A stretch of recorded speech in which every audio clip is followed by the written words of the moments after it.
So what do you guys paint your frames with, or your undercarriages? Well, that's a question I hear a lot, and it's all over the internet, so let's make a video to address it. So stick around, we got some painting tips and tricks and whatnot I think you might enjoy, so stay tuned.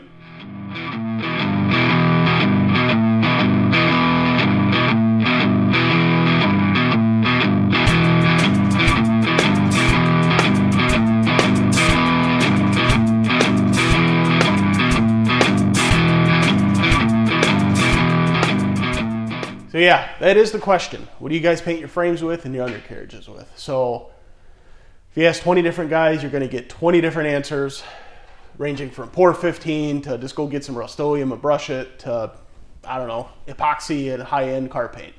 Everybody's got an opinion. And this is just my opinion. This is what I have found works for us and I really like because, well, it wears really, really hard, super durable, direct to metal.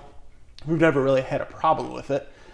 The only problems that we have had is in the early days when I started spraying this, it is kind of hard to spray. That's why a lot of guys don't really like it, because it does spray like an old school enamel, because that's what it is. We'll get into that shortly, but let's look at Mike's truck frame here.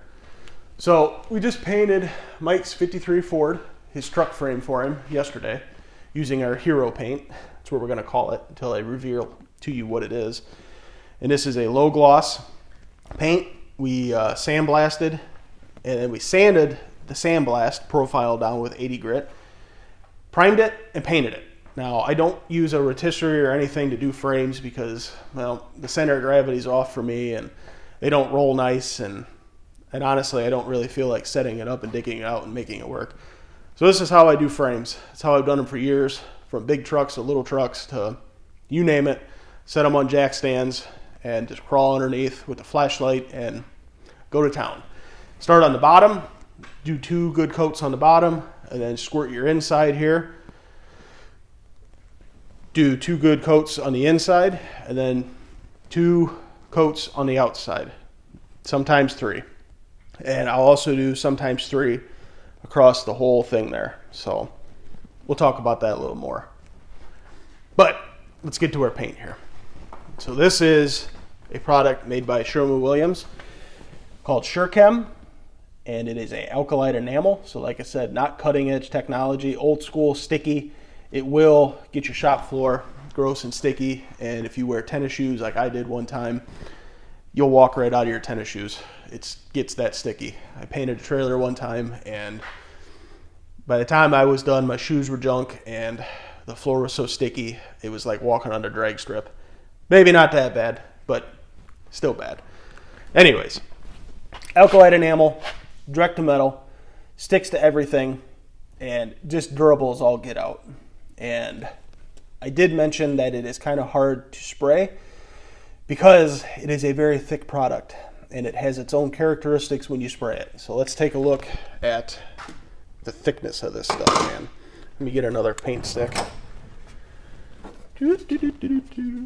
Paint stick. You see, it'll probably stand up. Yep, kinda. If it was full, it would have, but very thick product. Definitely need reduction with that. And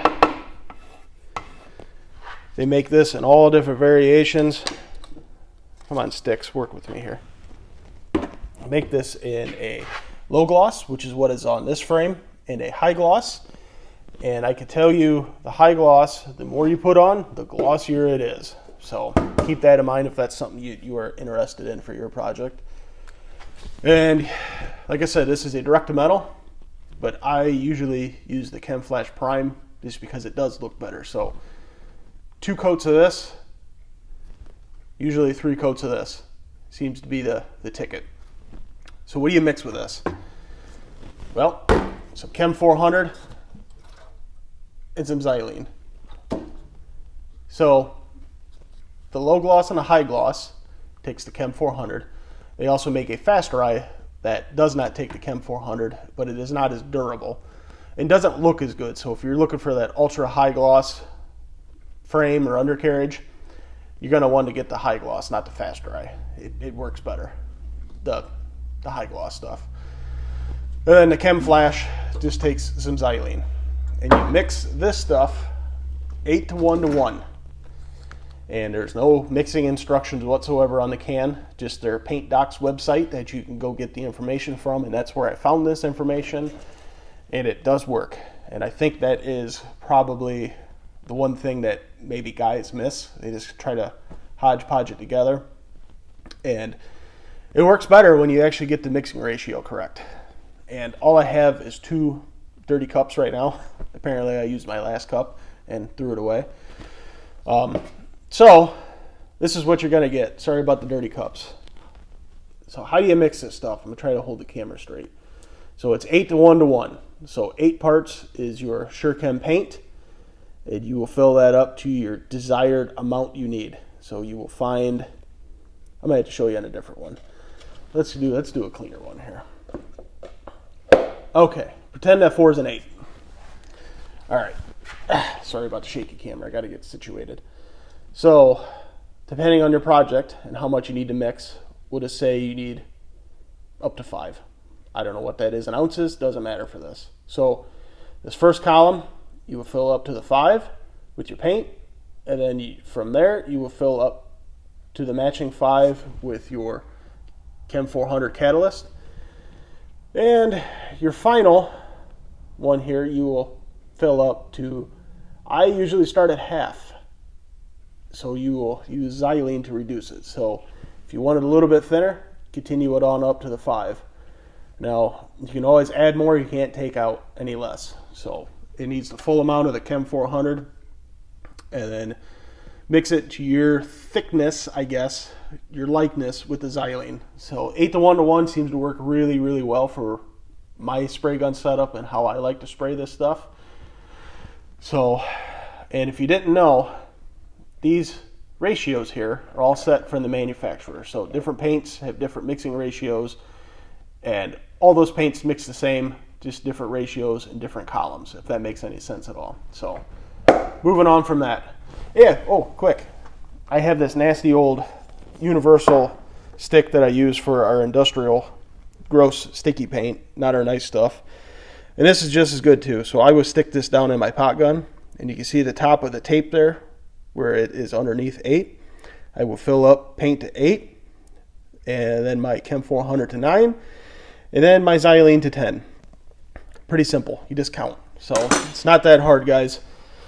Invest in some cups. These are cheap. They have bigger ones, you know, for whatever size project you're doing, but most of the time this big stuff, I just mix it in my pot gun. And before I forget, let's talk about the amount of coats that go on this thing. So there's generally in painting the rules of 3. 3 coats of primer, 3 coats of color, obviously after you sand it and all that, but that's not what we're getting into. 3 coats of color and 3 coats of clear, and 3 coats of single stage or whatever. So the rule of 3, and that kind of holds true with this stuff too. So like Mike's frame here, what I'll do is I'll paint underneath first, and I'll do 2 coats back to back.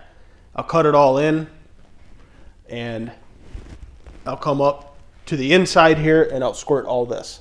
I'll get the inside painted, all the rails and cross members and everything. I'll get them painted, and then I'll go back underneath and shoot again. And usually underneath I'll put 2 good heavy coats on it. So I know I said the rule of 3, but this stuff seems to cover good with 2. If you need 3, go 3. It's important. And I'll come up and I'll shoot the inside again. And at that point, I'll come out and I'll shoot the outside rail. Now I'll shoot the inside first. That way I'm not leaning over the wet paint on the outside, because you'll lean right into it. 100% guaranteed.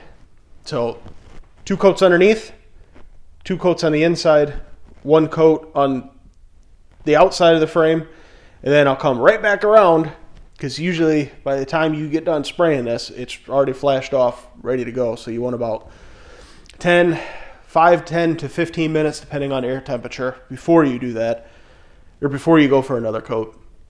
And I will come right back around and I will hit the outside of the rail again. So now everything has 2 coats on it. So what you could do, and this is how we used to do big trucks, is we would do like a shine coat. So remember, we got 2 good heavy coats on the bottom of the frame, which probably equals to like 3 coats millage.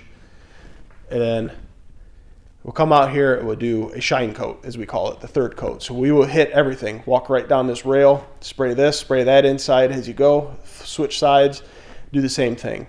Spray the inside, spray the outside as you go. And that is the best way I have found to paint frames. It just seems to work. So I hope that helps. Pot gun. Now this is an old DeVilbiss unit, come from a flea market in a box with about 4 other old school guns for 25 bucks. And she's starting to show her wear. So I've sprayed a whole lot of frames and stuff with this, and it needs a really good cleaning. It actually probably needs to be rebuilt, but it works great for this industrial stuff because personally, I don't care to put this stuff in my good spray guns. I have before, but then I blow them apart and really clean them and soak them good. So I have dedicated gross guns for this stuff. And this is a pot gun. If you don't know what that is, so you put your paint in here, put your cap on it, hook your air up to it somewhere over there, and it pressurizes this pot here, pushes paint and air through the lines to the spray gun head. And this will spray upside down, right side up, inside out, any which way you need to go. And these move a whole lot of material really quick, so you can get yourself in trouble pretty quick with these. So paint comes through here, air comes through here is the basic concept of how they work. And this is your fan control that controls the spread of how wide the pattern is on the guns. If you want it zeroed in to get into tight corners, you do that. If you want it wide for big flat areas, that's your dude. This is your fluid control, so how far the trigger pulls and how much paint actually comes out of the gun. I usually will run this till it seats, and then 2 turns out is a good start. A lot of times 1.5 turns with this guy because he moves material. And down here is your pressure control. Generally run about 20 to 25 PSI. And at this point in my career, I just do it by ear because we're just painting frames here with industrial paint. So not super critical. Obviously, for doing nice stuff, you're going to want to pay attention to them settings a little more. But for this stuff, it doesn't much care. So that's your basic on that. And another quick tip, I made a video before about this, is in this roll of bag is a flashlight. Turn the flashlight on and I will zip tie it. Come on, hands. I will zip tie it or tape it to this little loop here. And that works really good because then you can see what the heck you're doing. If you get underneath that frame and everything's dark and you get paint on your mask, it's hard to see. I promise, done enough of them. And then that allows you to keep a free hand to hold the pot and this and, you know, do what you got to do. Other quick tip, get yourself a full face shield. Now, this guy has been with me for like, I don't know, 15 years and it's whipped. So that's why I use it for this because, once again, sticky, nasty paint goes everywhere. So I don't use my good stuff for this stuff. I use the older, used up stuff. A lot of stuff happening. So is that it? Oh, real quick. You know, I made mention about your fan control. So typically when I do this stuff, I'll go over here to the frame and I'll show you.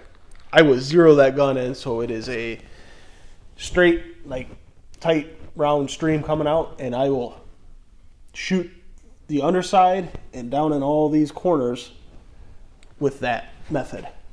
Like I use the zeroed in polka dot, if you want to call it, paint method a lot when doing this stuff because that paint's so thick, even when you thin it, it's still thick. It generally hangs on pretty good.